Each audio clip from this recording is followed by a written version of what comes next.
સુરેન્દ્રનગર લોકસભાની ચૂંટણી લડનારા 12 ઉમેદવારોની ડિપોઝિટ જપ્ત કરવામાં આવી। કુલ 14 ઉમેદવારો વચ્ચે લોકસભાની ચૂંટણીનો જંગ સર્જાયો હતો। ભાજપના ઉમેદવાર ચંદુભાઈ શિહોરા જીત્યા છે। બીજી તરફ કોંગ્રેસના ઉમેદવાર રૂપી મકવાણાને 4 લાખથી વધુ મત આવ્યા। અન્ય 12 જેટલા ઉમેદવાર કુલ મતદાનના 6% મત પણ નહીં મેળવી શકતા ડિપોઝિટ જપ્ત કરવામાં આવી। 12 ઉમેદવારોની ડિપોઝિટ પરત નહીં મળે। આમ બીએસપી સહિતના પાર્ટીના અપક્ષ ઉમેદવારોની ડિપોઝિટ ગુલ થઈ છે।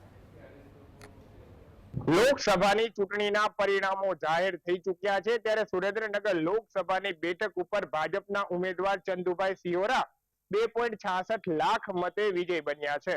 ત્યારે 14 જેટલા ઉમેદવારો કુલ મેદાનમાં હતા, તે પૈકીના 12 જેટલા ઉમેદવારોની તો હવે ડિપોઝિટ જ ગુલ થઈ ગઈ છે। તંત્ર દ્વારા આ 12 ઉમેદવારોની ડિપોઝિટ જપ્ત લઈ લેવામાં આવી છે। ખાસ કરીને એવો નિયમ હોય છે કે લોકસભાની ચૂંટણીમાં જે મતદાન થયું હોય તેના 6ઠા ભાગના મતો આવ્યા હોય તેવા ઉમેદવારને ડિપોઝિટ પાછી મળતી હોય છે, પરંતુ સુરેન્દ્રનગર લોકસભાના 12 એવા ઉમેદવારો છે તેમને 6ઠા ભાગના પણ મત નથી મળ્યા। એટલે સુરેન્દ્રનગર જિલ્લા ચૂંટણી વિભાગ દ્વારા આ 12 ઉમેદવારોની ડિપોઝિટ જપ્ત લઈ લેવામાં આવી છે। માત્ર એક ઉમેદવાર કે જે ઋત્વિકભાઈ મકવાણા કોંગ્રેસ માટે ચૂંટણી લડ્યા હતા, તેમને 4 લાખથી વધુ મત આવ્યા છે, એટલે એમને ડિપોઝિટ પાછી મળશે તેવું ચૂંટણી વિભાગના મુખ્ય અધિકારી દ્વારા જણાવવામાં આવી રહ્યું છે।